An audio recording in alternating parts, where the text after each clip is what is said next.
Well, hey friend, Alain Picard here. I have a question for you. Do you love those moody, light-filled, atmospheric landscape paintings that just suggest the mood in only a handful of strokes?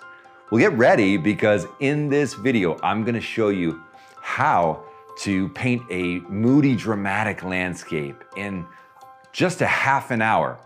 You're gonna learn how to bring that sun up over the horizon and suggest a bold, moody landscape painting. I can't wait to share it with you.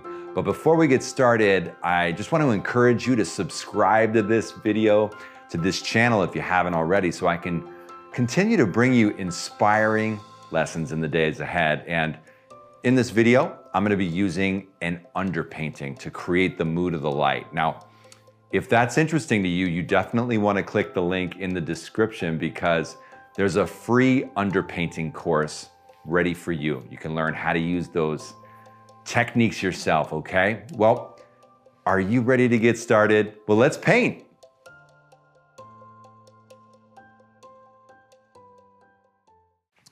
So, this reference is a very special moment. You may have seen it in different iterations, but I had this magical moment in Cambodia. It's morning sunrise over the rice paddy, and it's just such a beautiful moment. It's so moody and glowing because it was 100% humidity out there. It was gorgeous, and the light was so, just warm and romantic, and I love it. And this is a little canal providing some hydration or some water for the rice paddy, okay? So I've set myself up with the reference just to the right, and this is an 8 by 12 inch pastel mat mounted on a board. And the pastel mat is a little smoother. It's a lot of fun. I've been getting used to it. I really enjoy it. And I thought it'd be great to just put that kind of glowing light underneath. I've got a green field. I've got warmth in the sunrise. So I put that kind of peachy, rosy, warm, kind of a mix between orange and red down underneath so I can work on top of that glow. Okay? And then I did a little thumbnail, and this thumbnail allows me to kind of understand the value structure and compositional structure of the painting. So a pretty simple set of shapes, a number of triangles that fit together in a long rectangle at the top, of course. But, just so helps me to jump in. So there's my composition, and we're gonna go for it now. So my pastels are right in front of me. In order to work quickly and to just stay in the flow, and to be decisive, I pre-selected a palette. This gets me right into the mood of the painting. I've got those neutral red violets, some of that horizon line, may use that. Actually, to the way far right, I've got the cooler version of violets, but I keep them closer to where I would normally put blues. And then I go from those neutral red violets into the warmer reds that go lighter. And there you see some of that hot, pinkish, reddish color. And then we've got these neutrals in the kind of earthy mauves, as well as this gorgeous ochres and peach, yellow to gold, umber and earth, the green family here, which is going to be really pretty dark and largely just on the grasses, and then some neutral grays and greenish grays. Okay, over here I've got a few hard pastels sharpened. These are some square medium pastels that are just good for, a quick dark sometimes. That's a hard pastel, and some vine charcoal. I do like working on vine when I'm using pastel mat, so I'm gonna start there. Let's get right into this and separate the horizon line. And we're gonna move. I've got 30 minutes on the clock here, friends, okay? So get that arm going, and we'll just separate the land from the sky, and just kind of put that line in there. Doesn't have to be perfect, but I want it to be somewhat level. This is a fairly, level field. And then we've got at, roughly around the mark about here, not quite a quarter, we've got the top edge of that river. And what I'm seeing is the river, and we'll just take that over. There's a shadow that is dark in value reflecting into the river. But if I squint my eyes, all I can really see is the separation of the light and shadow, okay? So I'm just starting to indicate that, and for the most part, the lower edge it's not a hard line, right? But it's a broken edged grassy foreground line. But if I had to really separate those values, because I want to use suggestion here, that real suggestive approach and use some bold marks, then I need to, create a separation of value, just like it is on that sketch there. Okay, so let's come back, and much of this is like loose grass that will open up down towards this area. So we have that kind of longer grass in the foreground. I love that feel. And the reflected grasses on the back edge of this little canal. Just beautiful. Now, one of the parts that is really intoxicating is this kind of neutral, almost grayish violet, hazy horizon. I just think it's really pretty. It's just got the sugar palm trees off in the distance.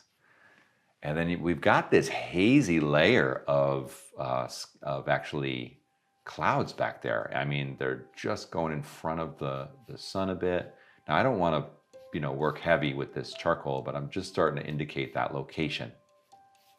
So we have a sense of that. And that's what I like about the vine, because I've already washed. I can work, nice and soft with that in that area. Okay. So that's enough for me to get going here. This is a loose painting. I'm going to do a nice quick loose painting, a couple minutes of drawing. It's fairly simple. Now I want to start with darks and then go towards light. So as I look at the darkest darks, I'm going to go both into the green family as well as the deep violet. So we'll start with this green since I already have a red down. And we'll just begin to get that nice rich kind of green. And look how quickly, it's nice strong color, but against that underpainting, it's just beautiful. We get the glow of that underpainting. Some of these grasses that just layer at the edge. So I'm going to use a lot of kind of vertical strokes as well as some broader mark making to indicate those grasses. I want to create a side stroke just to create some nice massing.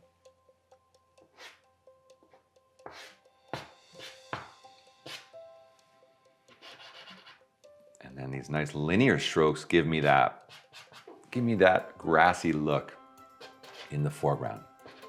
I'm going to come back on this back edge of the bank here, start to push in on that bank, give it some oomph, some nice rich dark value structure.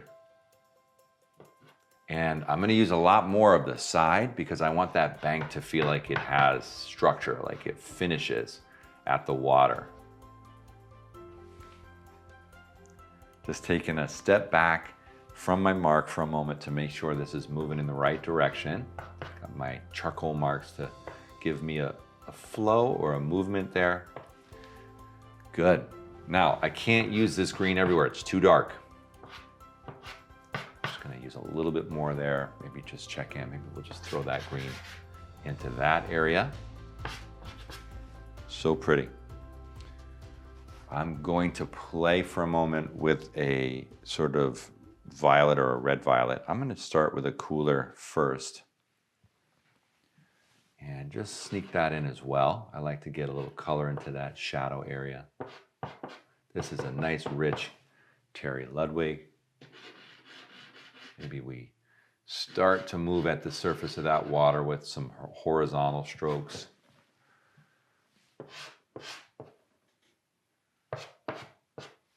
I don't want tons of this, but I want it mixed in. I just want to ensure that the green family does not get too one-dimensional. I'm actually going to warm up with this is a shade on a warmer earthy red side. And I think that's really nice. The light source is going to be right here on the left. Here's center, on the left of center. And so lots of warmth and color through this paint. This area, it'll warm up around that light source. So I'm going to push this warm dark into the shadows. Let's keep this thing moving, maybe a little here and there, just with a light hand. Okay, now I'm gonna go into the mid-tone green. Let's try this and just indicate some of that. See a lot, considerably lighter green than the previous, shadowy bank. And there are these mounds out there, kind of mounds out in the field, and it might be just piles of soil. I don't really know what it is. It's a farm and a field with some rice paddy. There could be some other things happening. I'm not sure. I don't know, but it's there. And I don't know that I need to paint the mounds, but if the structure and the perspective of them interests you, I would say go for it, because they do have a kind of haystacks look to them. Just pushing in on that with a little more of this mid-tone to establish that area of the green. Come down a little further. On the front edge of this marsh, I keep using a grass, overlapping kind of grass look.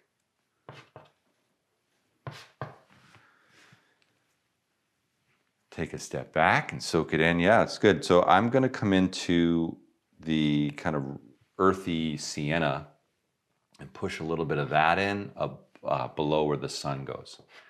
And that's because that sun has all these hazy rays, and it's thick. The air is thick. It's humid and hazy. So you're going to see all that color in the air. And I want to communicate that mood, so I'm putting a little bit of that in that warm area right below the sun.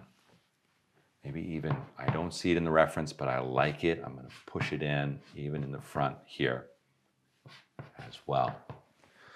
Okay, what I'd love to do quickly is get that background, that kind of cooler, murky violet background in with some neutral violets. It's darker on that left side. I love it. So I'm going to kind of just get going here. We'll chop at it, meaning I will sculpt at the shape that I create. Probably won't go in perfect the first time. As we go to the right, it gets further away, so it gets lighter. So I'm going to shift a lighter value as I go all the way to the right and see whether that communicates. Get that, I need an edge that'll hit on both sides. There we go, kinda.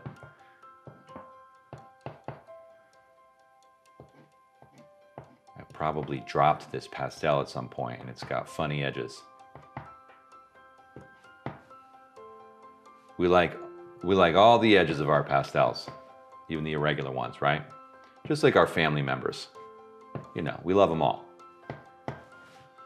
I'll say no more, shall I? Okay, we'll get that blue-gray right into here, kind of like just a little bit of the water in that cool foreground. I like that. Beautiful. So coming back to this violet, just taking it just a bit further, and I'm gonna go darker once, see if I can get away with it. Now this might be too purple. I think it is. Let's see if I can push over with this. This is a lighter blue-violet. Almost the same, okay, but it works.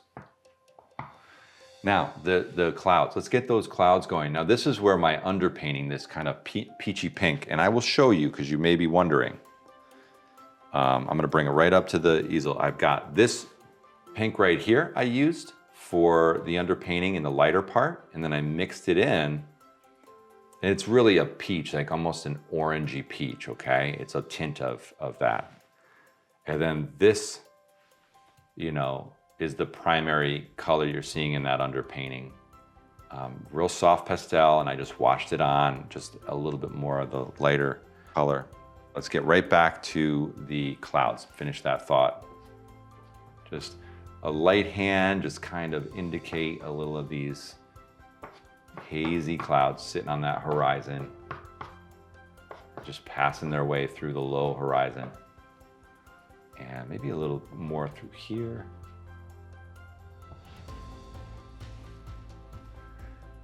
Love that kind of violet neutral. It's beautiful.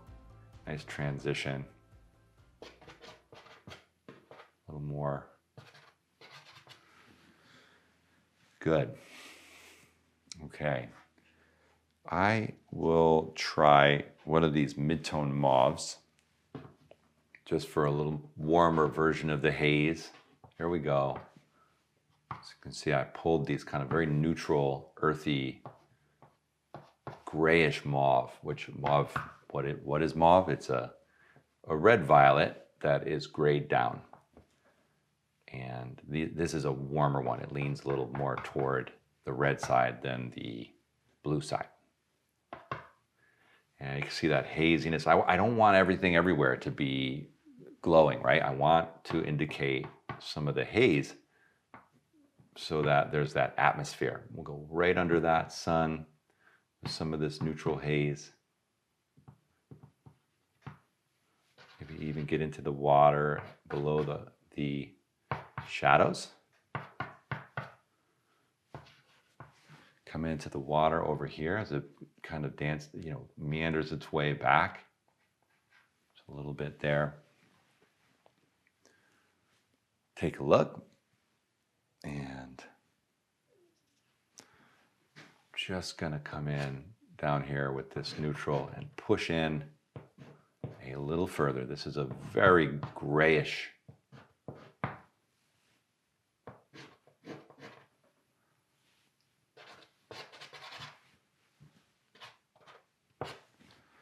All right, let's keep moving. I've only got so much time here, so I gotta keep myself on track. Let's see if I can use this tint of umber to kind of communicate a little more of that dirty sky, that beautiful dirty sky against, we haven't even gone, obviously haven't gone to the gold, haven't gone to the yellow family yet, but this is just muting down the sky a little bit, right? And letting that peach from the underpainting push through and glow. That was the intention and the purpose of putting that wash underneath. Get into that water, yeah. Come up with this a little higher with this light tint.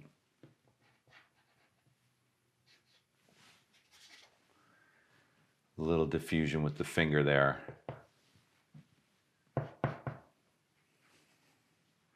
And squint, squint. I'm just going to bring this down into this side where it neutralizes in the water.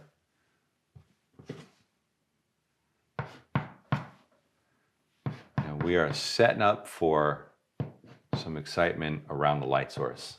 So these are kind of neutral, boring colors here, but they're going to serve us well.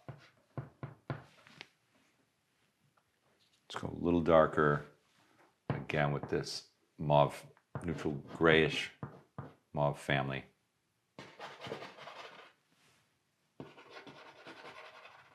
Just vertically scrubbing at the surface to create, kind of a reflective grass there. Push on that. Just take my finger and quiet this at the edge.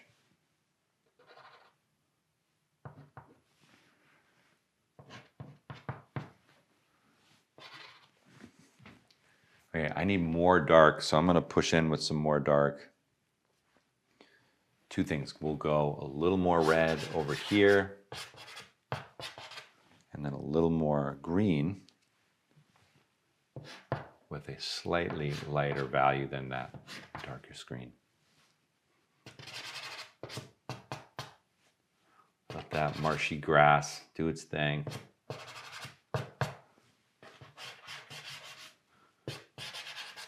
So I'm just kind of monitoring how much of that underpainting is peeking through. This area is dark, but I don't want to lose all that sparkle. I like it.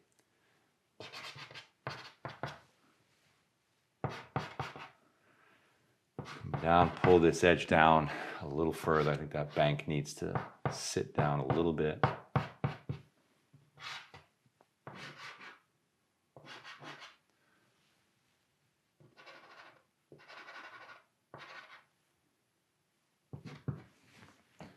I'm going to come in with this golden ochre. This is a lighter value, but I'm just going to drag it over some stuff, kind of create a little haze and diffusion again in that area where the light is spraying over the horizon.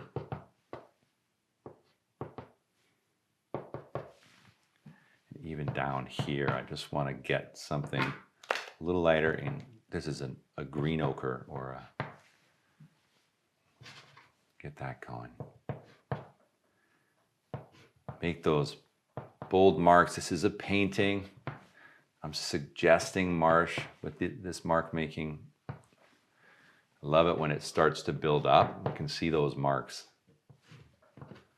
And a little horizontal mark just to keep that edge from being too wiggly.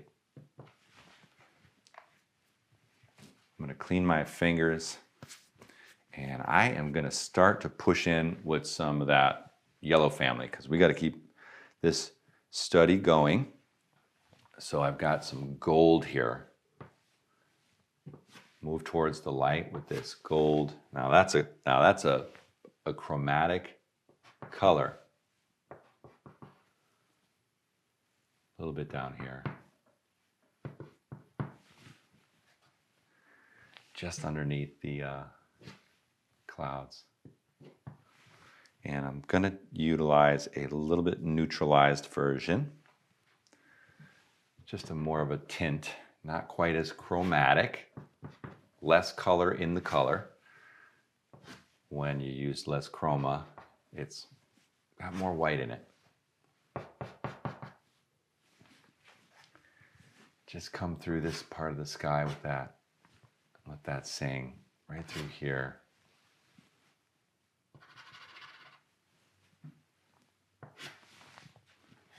And now I'm going to even go up the scale a little lighter, and this is another tint of a yellow ochre. Start to play with those light value clouds that are catching the light in the sky. So I'm squinting my eyes as I'm painting, right? So here's what I look like. So I look like that as I'm painting because I just want to see those simple value shapes, right? This is how I'm looking at my painting. Unfortunately, maybe I'm going to have more wrinkles earlier, but it's worth it for the painting. I just want to see that simple version of the scene, right? Just the way the light value separates in the sky. Look at it, just kind of cutting through the horizon there. It's so pretty. And down in here, right above the cloud layer, we see that happening. Underneath, we've got the sun coming right in here. It's going to be lighter. And on the water, on the surface of the water, that light comes down. And it just sits on that water like a glassy, reflective surface.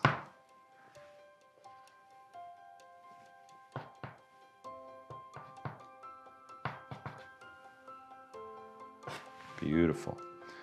Go just that bit pinker away from the light. Switch over to a pink. Actually, I want a softer one. Let's see if I can get a softer pink. Let me try a cooler, softer pink. So those really soft pastels will sit right on top nicely. The medium soft sometimes will dig.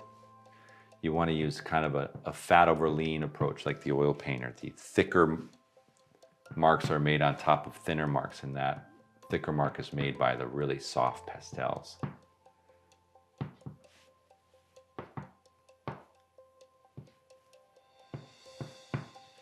Beautiful.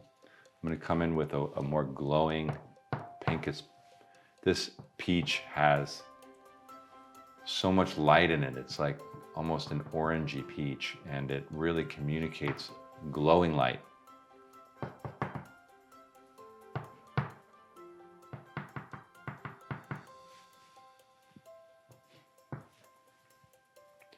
So I'm just making sure I walk that transition from the light source at lightest and most yellow away. We get, cooler. It doesn't get that cool, but it neutralizes quite a bit. It does cool in comparison to the warmth of the light. All right, let's go with some strong pink. Got that transition of the horizon line and the sun. Now this is the underpainting color. I'm just using it right on top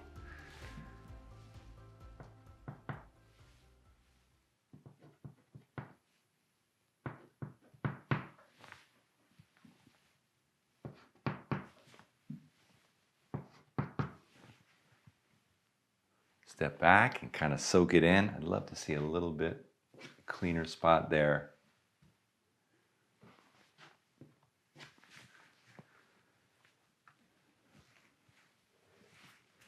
All right. It feels a little wiggly through here, so I'm going to try to work on the kind of background just a little more.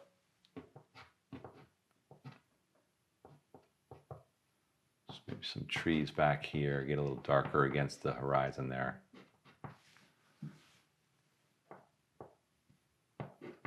Maybe another little cluster.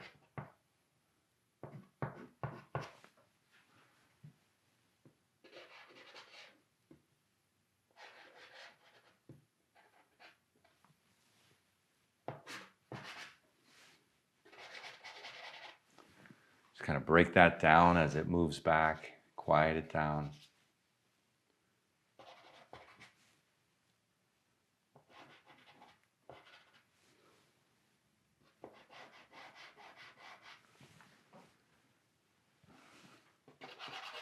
So I'm just trying to respond to these shapes, really staying focused on the shapes. Don't get pulled into little tiny details. So important. Let me just use this a little bit more before I change colors.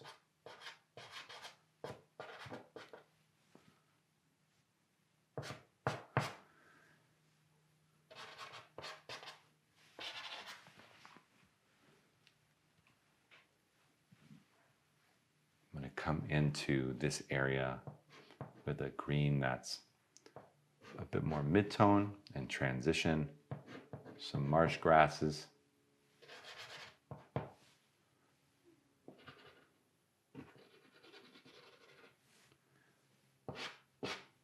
Just drag and pull on that surface. And just little by little start to cover the amount of the underpainting that I think is appropriate while I still get the advantage of that glow, that wonderful undertone glowing through.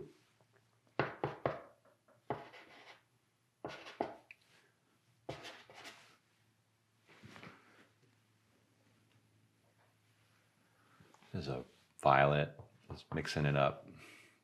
It's colder down here. A little bit of that out on that far horizon.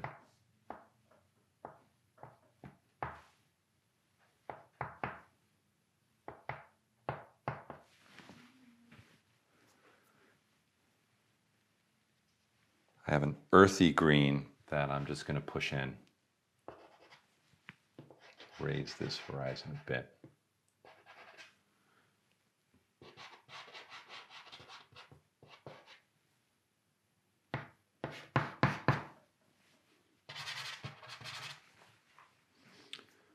Let's get a nice strong color. And I've just got about 5 minutes in this color. This is really a study of color, right? That's the 30 minutes. So I've got about 5 minutes and I'm going to use color to just communicate that light a little further. I'm going to come into the sun area and just strike with a bit more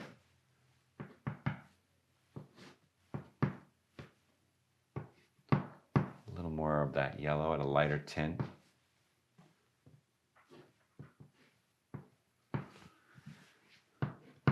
See the power of color to communicate.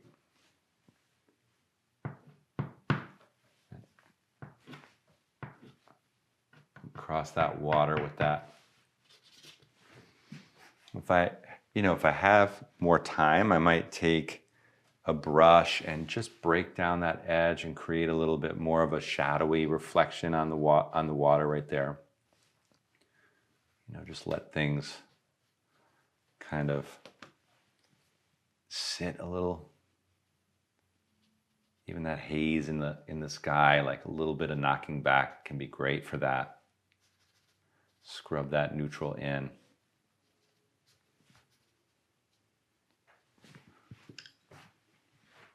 And we'll come back and carve some marks over it again.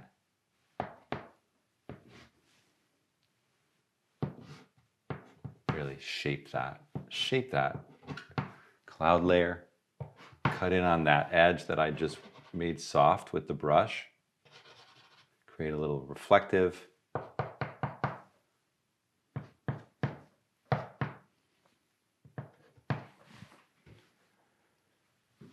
Just taking a look here. Let's come up a little further. Here we go. I'm going to come into a lighter tint still. This is not white, it's a tint of a creamy yellow. And this is a Schminke pastel I'm using, which is very soft. It lays on like, you know, cake batter. It's a creamy application.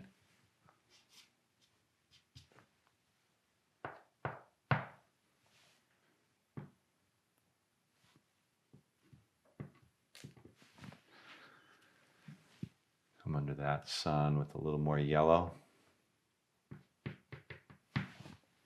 Some peach.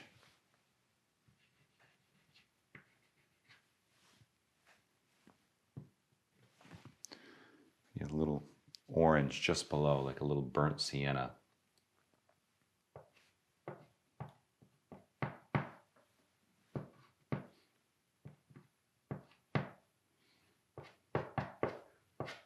It's the warmth of the sun just diffusing the atmosphere. Beautiful.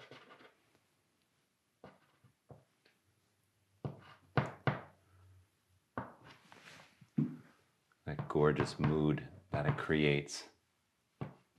And this is just, I mean, I've got another minute or two of my 30-minute painting study, so I'm just trying to get as much mileage out of it as I can. Come into this lighter peach for a moment and just cut at that horizon where the light's bright.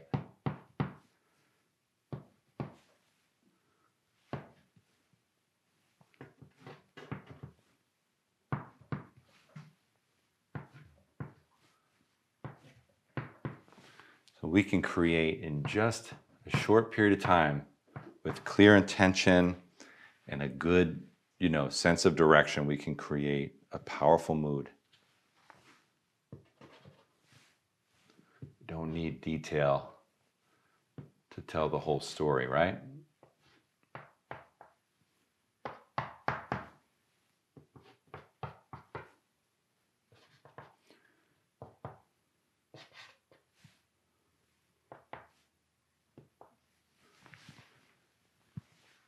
Now, is this painting finished? Absolutely not. And you know what? I had to learn that finished isn't always better. I used to finish a painting. I'm going to stop right there for the moment. I used to finish a painting when, you know, my deadline ran up. That's when my paintings used to be finished. But now I've realized, actually, that's not a good strategy. You know, let's create something with some life and beauty and energy in it, and look at all that sparkle that can happen. It's just wonderful. Well, hey, I really hope you enjoyed this lesson and that you realize that sometimes you don't need all the little details to tell a compelling story. Sometimes the power of the suggestion has so much more impact than the closely observed scene. Well, this has been so much fun. Remember to subscribe to this channel if you haven't already. Oh, and click that link in the description so you can get the free underpainting course. And hey, if you painted along, I'd love it if you share it with me on social media. Just tag Alain at Alain Picard on Instagram. That would be so much fun to see what you came up with. Well, keep painting, friend, and I'll see you in the next video.